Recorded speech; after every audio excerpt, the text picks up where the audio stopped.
Chers abonnés, bonjour. Pour cette 4e minute poétique, je vous présente à nouveau un texte de mon cru, Le prix de la lucidité. Dans l'allégorie de la caverne, Platon nous dépeint comme prisonniers dans la caverne des reflets de la réalité. Un peu comme si nous passions tout notre temps sur cette lucarne pour lorgner sites, blocs et contacts sans épaisseur. Ne sommes-nous pas aux antipodes du jardin que Voltaire nous invite candidement à cultiver? Au sortir de la caverne, la lumière éblouit les prisonniers aventureux, épris de vérité et de tangible. Cet éblouissement n'est-il pas ce que nous redoutons et ce qui nous maintient mains liées à la souris et à la poignée de la fenêtre de notre messagerie? Ce papillonnage ne nous détourne-t-il pas également de notre jardin intérieur? Il est parfois trop évident que se regarder en face avec lucidité et apprécier de la même façon ce que nous rencontrons sur la terre ferme nous fait courir le risque d'un désenchantement qui confine plus à la répulsion qu'à l'éblouissement. Y voir clair en soi et en l'autre a un prix. Et qui a regardé la lumière en face est pris pour un illuminé par ceux qui se cramponnent à leur caverne.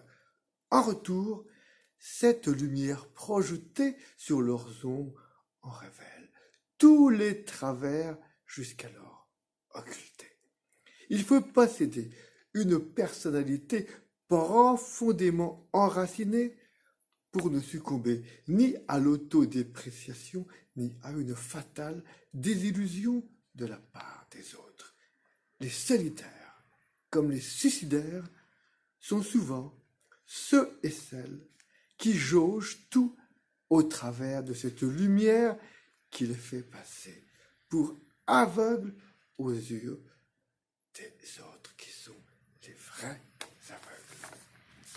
Aussi, nous le rappelle Platon, celui qui a vu la lumière doit accepter de retourner dans la caverne tout ébloui ou émerveillé qu'il puisse être pour témoigner de la lumière au lieu de se lamenter que tous n'y baignent pas déjà ou se complaire d'appartenir au clan des libérés qui, du reste, risque de se retrouver prisonnier du cercle des bienheureux ou prisonnier de son extase.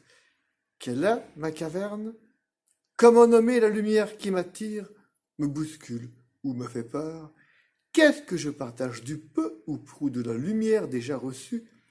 Où en est mon désir de lumière, toute habitante et toute partagée, à la bougie de notre cellule ou sous les néons de notre bureau?